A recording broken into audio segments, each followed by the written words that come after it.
예루살렘 교회에서 열린 이 할례 논쟁에서요, 베드로가 발언을 마친 후에 그 바나바와 바울이 이제 자신들을 통하여 하나님께서 이방인 중에서 행하신 그런 표적과 기사들을 이제 보고했습니다. 정말 수많은 성령의 역사들이 일어났다라고 하는 것을 이제 사람들이 그 보고를 통해서 잠잠히 들으면서 그러면서 하나님께서 과연 이방인들에게도 역사하신다라고 하는 사실을 함께 깨닫고 또 증명을 듣는 시간이 되었습니다. 그다음에 바나바와 바울의 보고를 마친 뒤에 이번에는 야고보가 발언을 하고 있어요.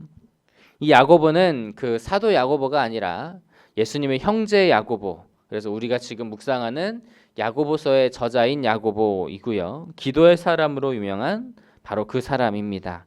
그가 어떤 말을 하는지 한번 보실까요? 우리 15절에서 18절까지의 말씀을 함께 보시겠습니다. 15절에서 18절까지입니다. 시작. 선지자들의 말씀이 이와 일치하도다.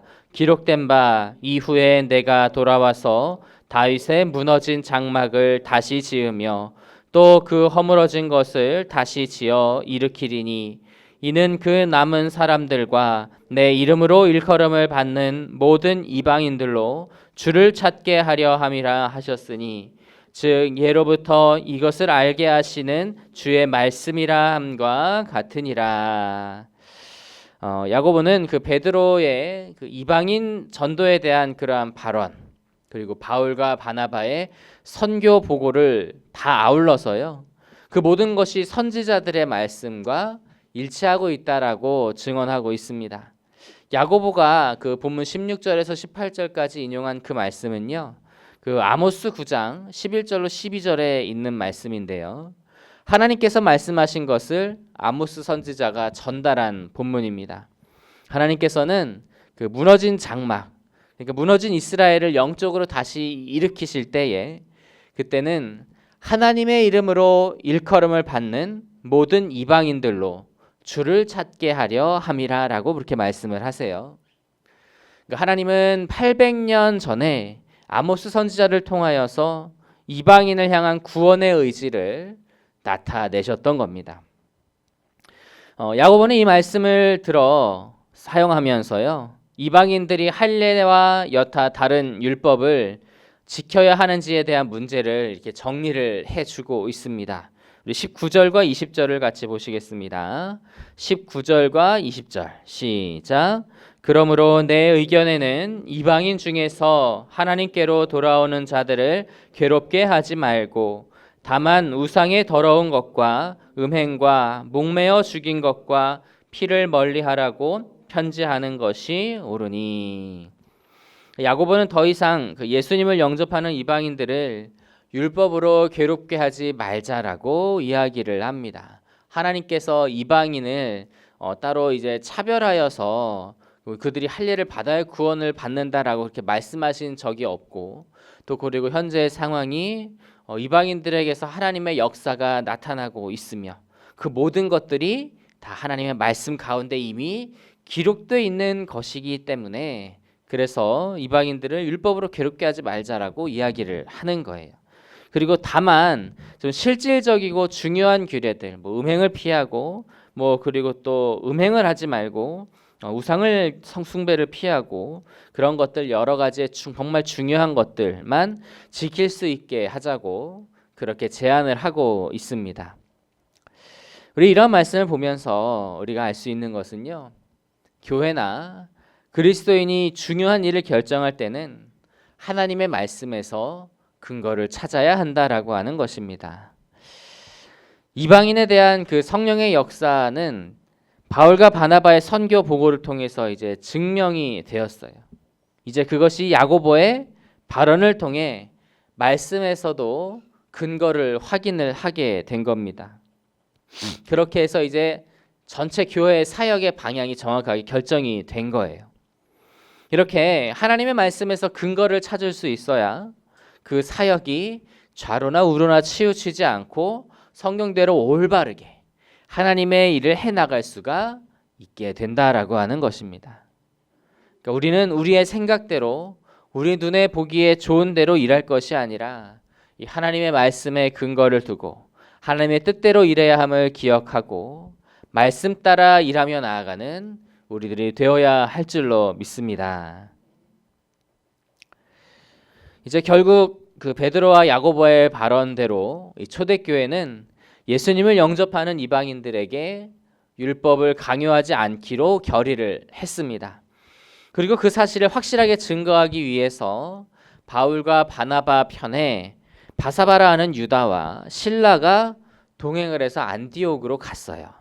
그리고 이제 그들을 통해서 안디옥 교회에서도 증언하고 또 그 다음에 주변에 있는 여러 교회들, 그래서 뭐 비시디아 안디옥과 뭐 수리아 지역, 길리기아 지역에 있는 그런 이방 성도들에게 예루살렘 교회의 결의 내용을 전달한 겁니다. 우리 본문 25절과 26절을 같이 한번 보시겠습니다. 우리 한 절로 되어 있죠. 25절, 26절. 자, 함께 읽도록 하겠습니다. 시작.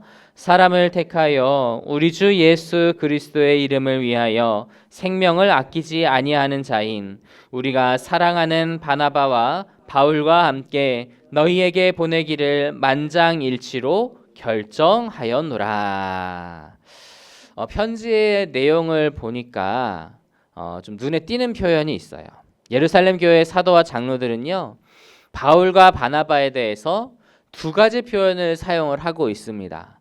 먼저 하나는 예수 그리스도의 이름을 위하여 생명을 아끼지 아니하는 사람들이고요. 그리고 두 번째는요, 우리가 사랑하는 사람들입니다. 예루살렘에 있는 사도들 역시 그 예수 그리스도의 이름을 위해서 생명을 아끼지 않는 사람들이에요. 선수는 선수를 알아본다는 말이 있죠. 그 예수의 이름을 위해서 생명을 아끼지 않는 사람들끼리 서로의 진심을 알아본 거예요. 아, 저 사람은 정말 주님을 사랑하는구나.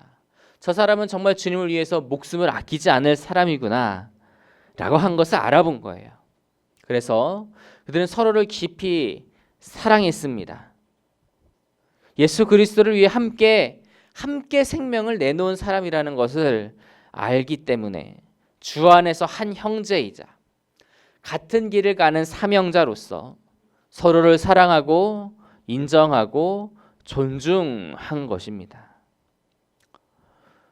우리 믿음의 공동체 안에 있는 우리 모두도요, 예수 그리스도의 이름을 위해서 살아가는 사람들입니다. 그래서 우리도 서로를 향해서 이런 칭찬과 인정과 격려의 말을 나누기를 소망합니다. 정말 우리가 그 사람을 바라보면서 저 사람은 정말 예수님을 사랑하는 사람이야. 나도 예수님을 사랑하니 그걸 잘 알고 있어. 그걸 알 수 있어. 라고 그렇게 말하면서 서로를 좀 인정하고 높여주면 우리가 얼마나 아름다운 공동체가 되겠습니까? 그리고요, 또 상대방의 그런 깊은 신앙과 뜨거운 열정을 우리가 그러한 것을 보면서 또 인정해주고 격려해주면 나에게도 도전이 돼요. 그래서 나도 더욱 주님을 사랑하기 위해서 힘쓰게 된다라고 하는 거죠. 철이 철을 날카롭게 한다는 그러한 말이 있습니다. 철이 서로 맞부딪힐 때 서로 더 날카로워지는 거예요. 예수님을 진정 사랑하는 사람들이 함께 모이면요, 함께 힘을 내어서 더 예수님을 사랑하게 될 것입니다. 그래서 우리 공동체가 정말 그렇게 예수님을 사랑하는 공동체가 되었으면 좋겠습니다. 함께 모여서 예수님을 사랑하고 예수님을 사랑하는 그 모습을 함께 격려하면서 우리 더 같이 예수님을 사랑하자고 그렇게 힘을 내어서 주님을 더 깊이 사랑하며 나아갈 수 있는 저 여러분 다 되시기를 주님의 이름으로 축복합니다.